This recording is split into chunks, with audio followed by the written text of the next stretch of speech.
और 4:40 ब्रेकिंग में आज की पहली ब्रेकिंग न्यूज। ज्ञानवापी मस्जिद मामले पर वाराणसी कोर्ट में सुनवाई पूरी। इस पर अब से थोड़ी देर में फैसला आएगा। कोर्ट कमिश्नर ने याचिका में रिपोर्ट पेश करने के लिए 2 दिन का और समय मांगा। 2 दिन का समय मांगने पर कोर्ट ने फैसला सुरक्षित रखा है। अब से थोड़ी देर बाद आपको बता दें कोर्ट इस मामले पर फैसला सुनाने वाला है। अगली बड़ी खबर, ज्ञानवापी केस में वाराणसी कोर्ट में सुनवाई पूरी हो चुके हैं। हिंदू पक्ष ने सर्वे बढ़ाने की मांग की है। सुनवाई के दौरान हिंदू पक्ष के वकील विष्णु शंकर ने कहा, नंदी के सामने वाले दरवाजे से तहखाना और पूर्वी द्वार पर कमीशन नहीं हो पाया, ऐसे में दरवाजे को खुलवाया जाए। दरवाजे के सामने मलबा पड़ा है जिसको कि हटाया जाना चाहिए। तीसरी बिग ब्रेकिंग अब देखिए, इसी मसले से जुड़ी ज्ञानवापी विवाद पर नई याचिका दायर की गई है। 3 महिलाओं ने फिर से सर्वे के लिए याचिका डाली है। याचिकाकर्ता सीता साहू, मीनू व्यास और रेखा पाठक ने याचिका दायर की है। याचिका में कहा गया शिवलिंग के चारों तरफ की दीवार हटाई जाए और दीवारों को तोड़कर तहखानों का सर्वे करवाया जाए। चौथी बिग ब्रेकिंग, ज्ञानवापी केस में मुस्लिम पक्ष के बाद अब हिंदू सेना भी सुप्रीम कोर्ट पहुंची है। हिंदू सेना की तरफ से मुस्लिम सुप्रीम कोर्ट में अर्जी दाखिल की गई। अर्जी में मुस्लिम पक्ष की याचिका खारिज करने की मांग है। इसके अलावा सुप्रीम कोर्ट से मामले में पक्षकार बनाए जाने की मांग भी की गई है। इस पर भी आज क्या फैसला आएगा, नजर बनी हुई है। अगली बड़ी खबर आपको बता दें, सुप्रीम कोर्ट में सुनवाई से पहले वाराणसी कोर्ट में सरकारी वकील ने याचिका दायर की। इसमें एक और नए कोर्ट कमिश्नर की नियुक्ति की मांग है। साथ ही ज्ञानवापी मस्जिद में वजू खाने और शौचालय को शिफ्ट करने की भी मांग उठी। आपको बता दें कि कल शिवलिंग मिलने के दावे के बाद हिंदू पक्ष की अपील पर कोर्ट ने वजू खाने परिसर को सील करने का आदेश दिया था, जिसके बाद ये याचिका भी सामने आई है। छठी बड़ी खबर, कांग्रेस नेता अजय माकन ने इधर महंगाई का मुद्दा उठाते हुए केंद्र सरकार को घेरा है। कहा, महंगाई बेरोजगारी से ध्यान हटाने के लिए ज्ञानवापी मस्जिद मुद्दा उठाया जा रहा है। ये बीजेपी की साजिश है। ज्ञानवापी मस्जिद को लेकर अजय माकन ने कहा, अभी ऐसे समय में मुद्दे क्यों आ रहे हैं जबकि महंगाई और बेरोजगारी लगातार बढ़ती जा रही है। सातवीं बड़ी खबर देखिए, वाराणसी में असदुद्दीन ओवैसी और उनके भाई अकबरुद्दीन ओवैसी के खिलाफ कार्रवाई की मांग की गई है। वाराणसी के वकीलों ने कमिश्नर को आवेदन दिया। ज्ञानवापी मस्जिद को लेकर ओवैसी और उनके भाई के दिए बयान को लेकर वकीलों ने कार्रवाई की मांग उठाई है। अगली बिग ब्रेकिंग आपको बता दें, ज्ञानवापी के बाद मथुरा की ईदगाह मस्जिद परिसर सील करने की भी मांग उठ गई है। इसे लेकर मथुरा कोर्ट में याचिका दायर हुई है।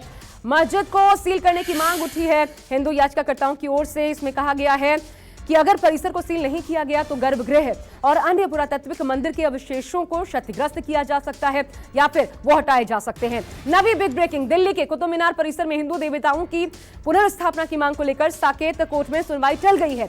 24 मई को अब सुनवाई होगी। केस से जुड़े वकील विष्णु शंकर जैन के कोर्ट में न पहुंचने के चलते ये सुनवाई टली है।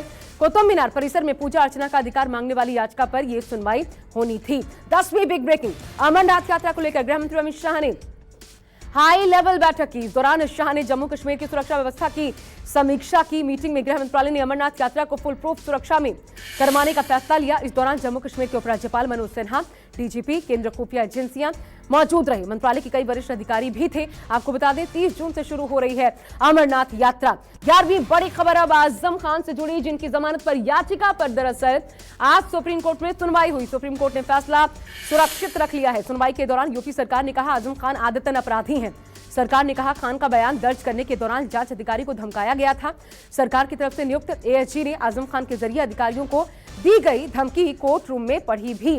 12वीं बड़ी खबर, पीएम मोदी ने ट्राई की 25वीं वर्षगांठ के मौके पर 5G टेस्ट बेड को लॉन्च किया। इस दौरान पीएम मोदी ने विपक्ष पर हमला बोलते हुए कहा, देश 2G घोटाले की हताशा से निकलकर 6G की तरफ बढ़ रहा है। साथ ही कहा, 5G टेस्ट बेड से उद्योग से लेकर स्टार्टअप तक हर सेक्टर में रोजगार के अवसर बढ़ेंगे। आपको बता दें कि 8 संस्थाओं ने मिलकर इसे तैयार किया है, जिसका नेतृत्व IIT मद्रास ने किया है। अगली बिग ब्रेकिंग देखिए, दिल्ली में अवैध अतिक्रमण को लेकर हाईकोर्ट ने केजरीवाल सरकार को नोटिस भेजा है। अदालत ने कहा, एक सभ्य समाज कैसे बचेगा। आपको बता दें, अवैध अतिक्रमण के खिलाफ MCD का बुलडोजर अभियान जारी है, जिसे लेकर हाल ही में केजरीवाल ने कहा था, बीजेपी शासित नगर निगम दिल्ली के लाखों लोगों को बेघर करना चाहता है। 14वीं बड़ी खबर देखिए, महंगाई की मार कम होने का नाम नहीं ले रही। इसी बीच अप्रैल के आंकड़ों ने सारे रिकॉर्ड्स को तोड़ दिया है। खुदरा महंगाई दर पिछले 8 सालों में सबसे ऊंचे स्तर पर जा पहुंची है। थोक मुद्रास्फीति 15% से भी ऊपर हो गया है। अप्रैल 2021 में थोक महंगाई की दर 10.74% रही है। 15वीं बड़ी खबर, अब बढ़ती महंगाई को लेकर कांग्रेस नेता राहुल गांधी ने बीजेपी पर हमला बोला। ट्वीट कर राहुल गांधी ने कहा, जनता के मुद्दे हैं कमाई, महंगाई और बीजेपी के मुद्दे दंगा और तानाशाही। देश को आगे बढ़ाना है तो बीजेपी की नकारात्मक सोच और नफरत की राजनीति को हराना है। आओ मिलकर भारत जोड़ो। अब अगली बिग ब्रेकिंग आपके सामने, 16वीं सीबीआई की छापेमारी के बाद पी चिदंबरम ने ट्वीट कर सीबीआई की तलाशी की टाइमिंग पर सवाल उठाए, कहा एफआईआर में मेरा नाम नहीं लेकिन मेरे घर की तलाशी ली गई। आपको बता दें सीबीआई कार्ति चिदंबरम के खिलाफ एक नए केस की जांच कर रही है, जिसमें कार्ति पर 2011 में चीनी नागरिकों को वीजा की सुविधा देने के लिए रिश्वत लेने का गंभीर आरोप लगाया गया था।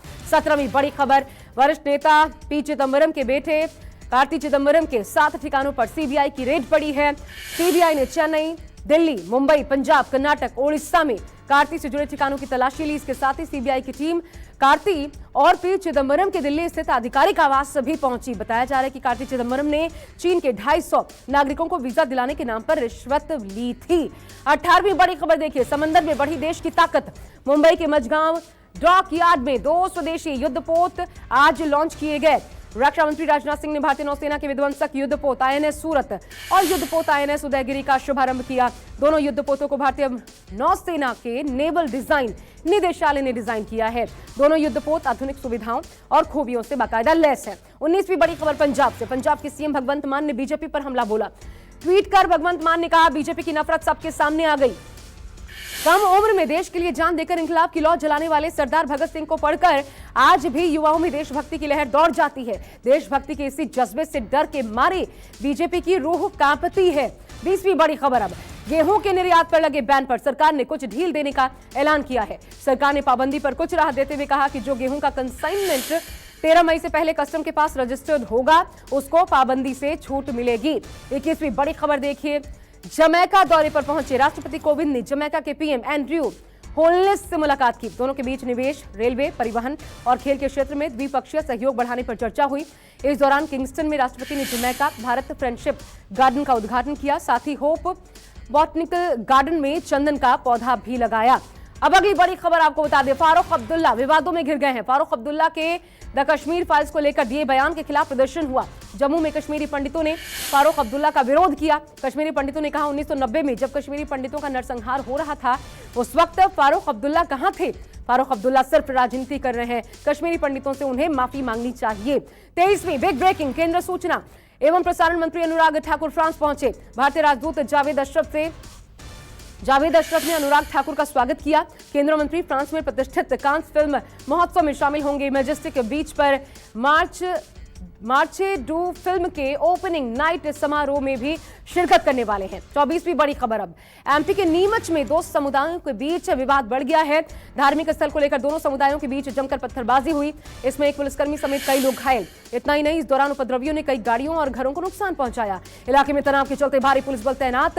नीमच शहर में धारा 144 भी लागू कर दी गई है। 25वीं बिग ब्रेकिंग, जम्मू कश्मीर से, जहां पर सुरक्षा बलों को बड़ी कामयाबी मिली। सुरक्षा बलों की संयुक्त टीम ने सोपोर और बांदीपोरा में लश्कर के आतंकी गिरफ्तार किए। सोपोर में लश्कर के 2 आतंकी, वहीं बांदीपोरा में एक महिला समेत 7 आतंकी गिरफ्तार। 7 आतंकियों में से 3 लश्कर तैयबा संगठन के आतंकी शामिल। पकड़े गए इन आतंकियों के पास से हथियारों का जखीरा बरामद हुआ है। भारी मात्रा में गोला बारूद भी बरामद हुआ।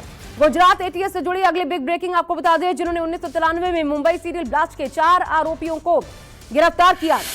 धमाके के बाद ये सभी आरोपी विदेश फरार हो गए थे। फर्जी पासपोर्ट पर अहमदाबाद आए थे। धमाके में 250 से अधिक लोगों की जान गई थी। 800 से ज्यादा लोग गंभीर रूप से जख्मी हुए थे। अब 27वीं बिग ब्रेकिंग आपको बताते हैं, इधर लखनऊ में यूपीएसटीएफ को बड़ी सफलता मिली है। करोड़ों की स्मैक के साथ 2 तस्कर गिरफ्तार। पकड़े गए तस्करों की पहचान मोहम्मद हसीब और छबीला यादव के रूप में की गई। आरोपियों से स्विफ्ट कार और 15,000 कैश बरामद हुआ। आरोपी स्मैक को सप्लाई के लिए ले जा रहे थे, उससे पहले ही पुलिस ने इन्हें धर दबोचा।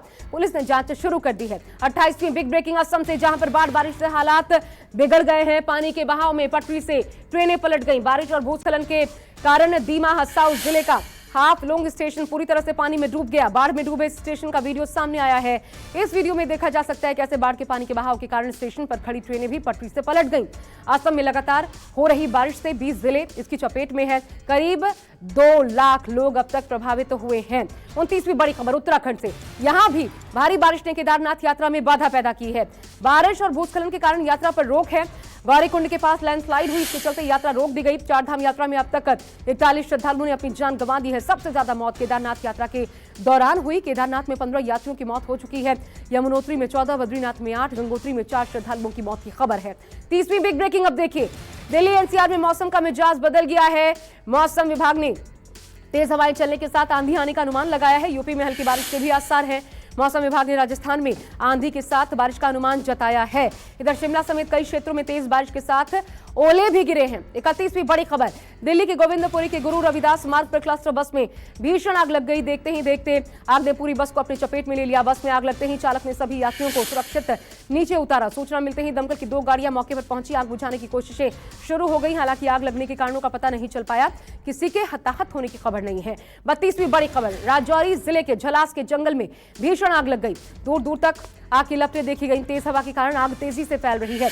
वन कर्मचारियों के साथ दमकल कर्मी आग पर काबू पाने में जुटे हैं। जंगलों में आग लगने से जो सटे हुए रिहायशी इलाके हैं उनकी आबो हवा में प्रदूषण बढ़ गया है। 33वीं बड़ी खबर, कटिहार में दिन दहाड़े बाइक शोरूम के कैशियर की गोली मारकर हत्या। करीब 7 लाख कैश लूटकर बदमाश फरार। मौके पर पहुंची पुलिस ने मामला दर्ज कर आगे की कार्रवाई शुरू कर दी। पुलिस ने आरोपियों को जल्द गिरफ्तार करने की बात कही है। 34वीं बड़ी खबर, गया में प्रेमी जोड़े के साथ ग्रामीणों के बाद सलूकी। जाति पूछने के बाद दोनों की जमकर पिटाई की। प्रेमी जोड़े की पिटाई का वीडियो सोशल मीडिया पर वायरल। वीडियो में लड़की रोती रही, रहम की भीख मांगती रही, लेकिन किसी पर इसका कोई असर नहीं हुआ। वीडियो वायरल होने के बाद पुलिस ने संज्ञान लिया है। मामला दर्ज कर इन आरोपियों की तलाश में पुलिस से जुटी हुई है। 35वीं बड़ी खबर, उन्नाव में भीषण सड़क हादसे से जुड़ी। तेज रफ्तार डबल डेकर बस अनियंत्रित होकर पलट गई। 2 यात्रियों की मौत, 25 से ज्यादा यात्री घायल। मौके पर पहुंची पुलिस ने घायलों का रेस्क्यू कर अस्पताल में उन्हें भर्ती करवाया। 7 की हालत गंभीर है। हादसे के वक्त बस में 100 लोग सवार थे। सभी यात्री जयपुर से बिहार जा रहे थे। 36वीं बड़ी खबर, कानपुर देहात में ऑपरेशन दस्तक 2 के तहत 24 घंटों में 95 कुख्यात अपराधी गिरफ्तार। एसपी ने प्रेस कॉन्फ्रेंस कर जानकारी दी। एसपी ने कहा, ऑपरेशन दस्तक 2 लगातार चलता रहेगा, अपराधियों को जेल भेजा जाएगा। अब आपको बताते हैं 37वीं बड़ी खबर इस वक्त की कोरोना से जुड़ी। देश में 24 घंटे में कोरोना के 1569 नए मरीज सामने आए। आंकड़ों के मुताबिक 19 लोगों की मौत। कल के मुकाबले करीब 28.7% कम संक्रमण दर्ज किया गया। एक्टिव केस घटकर 16,400। दिल्ली में भी कोरोना संक्रमण कम हुआ है। एक दिन में 377 नए मरीज। पॉजिटिविटी दर 3.37%। 38वीं बड़ी खबर, थॉमस कप जीतने के बाद स्वदेश लौटे बैडमिंटन खिलाड़ी लक्ष्य सेन। बेंगलुरु के कैंपेगौड़ा अंतर्राष्ट्रीय हवाई अड्डे पर स्वागत हुआ। लक्ष्य सेन ने कहा, यह भारत के लिए वास्तव में गर्व का क्षण है। हर कोई एक टीम के रूप में एक साथ आया है। अब देखिए ऑस्ट्रेलिया से जुड़ी बड़ी खबर, मेलबोर्न में जहां पर हजारों लोगों ने वैक्सीनेशन के खिलाफ प्रदर्शन किया। यह अगली बिग ब्रेकिंग आपको बता रहे हैं। प्रदर्शन के दौरान लोगों ने बिना मास्क नो वैक्सीनेशन के नारे लगाए। लोगों का कहना है सरकार वैक्सीनेशन के लिए दबाव नहीं डाल सकती है। सरकार वैक्सीनेशन पर जो नियम बनाए गए हैं उनको वापस ले। और अब 4 बजे की 40वीं अंतिम ब्रेकिंग न्यूज आपके सामने। फिलिस्तीनी नकबा दिवस की 74वीं वर्षगांठ आज वॉशिंगटन डीसी में सैकड़ों लोग इकट्ठा हुए। अल जजीरा पत्रकार शिरीन अबू अकलेह को याद करते हुए लोगों ने मार्च निकाला। शिरीन की रिपोर्टिंग के दौरान गोली लगने से मौत हो गई थी।